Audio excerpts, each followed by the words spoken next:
marrim për sot në lëndën e gjeografisë është popullimi dhe llojet e vendbanimeve në rajonin perëndimor.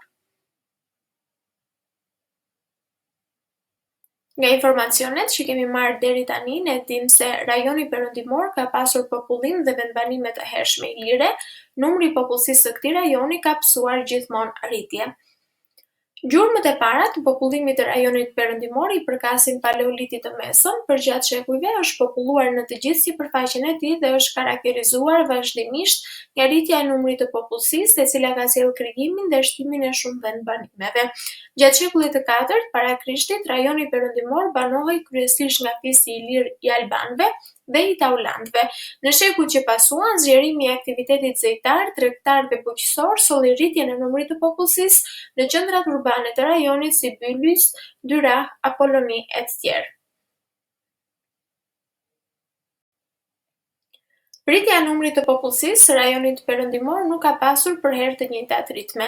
Ritmet më të larta ajo i ka njohur gjatë periudhës 1945-1990 dhe sidomos pas 90-s.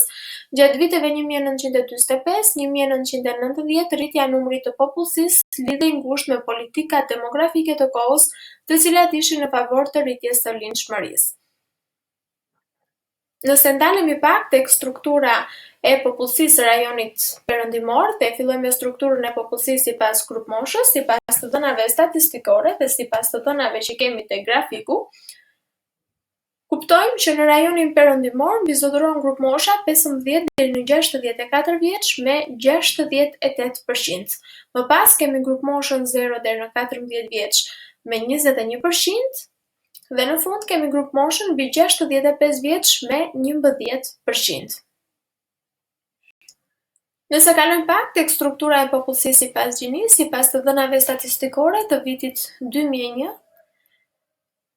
në rajonin perëndimor ka mbizotëruar gjinia femër me 50.1%, ndërsa në këtë vit gjinia mashkull ka qenë 49.9%.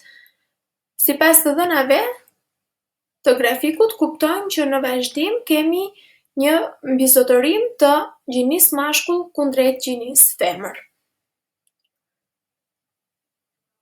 Dhe nëse ndalemi tek struktura e popullsisë sipas vendbanimeve, 59% e popullsisë është popullsi urbane dhe 41% është popullsi rurale.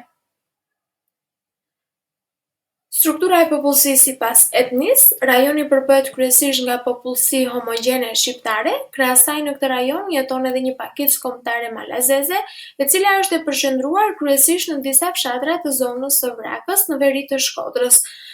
Pjesë e popullsisë së rajonit janë edhe pakicat gjuhësore arumune e rome. Këto ishin pikat kryesore për sa i përket temës së sotme në lëndën e gjeografisë. Faleminderit për vëmendjen.